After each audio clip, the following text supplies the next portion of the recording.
बातमी ठाण्यातली. ठाणे महानगरपालिकेत अभियंत्यांची 166 पदे रिक्त.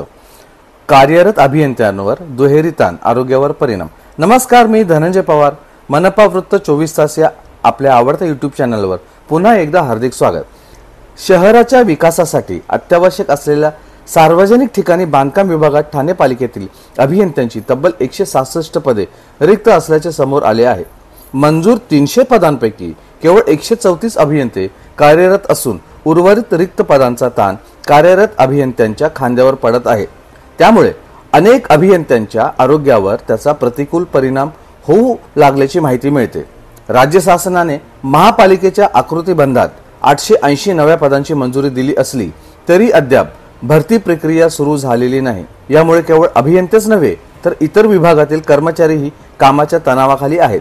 विशेष म्हणजे सार्वजनिक बांधकाम विभागातील कनिष्ठ अभियंता 1 संवर्गात 126 पैकी केवळ 46 पदे भरलेली आहेत, तर कनिष्ठ अभियंता 2 संवर्गात 68 पैकी फक्त 2 अभियंते कार्यरत आहेत.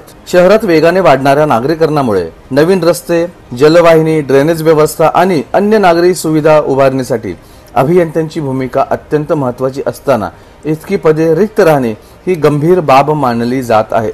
कामाच्या अतिरिक्त तणावामुळे काही अभियंत्यांना हृदयविकाराचा झटका, ब्रेन स्ट्रोक यासारख्या गंभीर आरोग्य समस्या उद्भवलेल्या असल्याच्या घटना घडल्या आहेत. 1982 साली स्थापन झालेल्या ब वर्ग महापालिकेची लोकसंख्या आता 25 लाखांच्या पुढे गेली आहे. घोडबंदर सारख्या नवविकसित भागामध्ये मोठ्या प्रमाणात विकास कामे सुरू असताना अभियंत्यांची संख्या कमी असल्याने कामकाजावर परिणाम होत आहे.